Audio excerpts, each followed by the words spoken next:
Wanita dan Indra sempat kompak memamerkan foto kebersamaan dan tak ragu memberi emoji cinta. Belum lama ini, Indra menanggapi soal kedekatannya dengan sang biduan. Aktor berusia 40 tahun ini secara terang-terangan cita masuk kriteria wanita idamannya.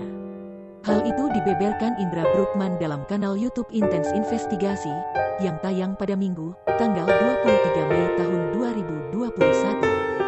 Mulanya, Indra Bruggman mengaku nyambung saat berbagi obrolan dengan cita-citata.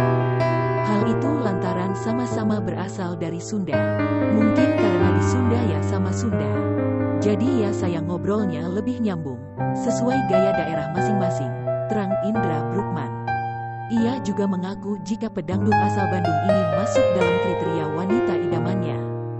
Ia masuk kriteria lah, dia baik, dia orangnya cantik, punya talenta yang bagus, punya karya-karya yang bagus, dan juga saya sebagai salah satu penggemar musik-musiknya dia. Sama-sama Sunda pula, sambungnya.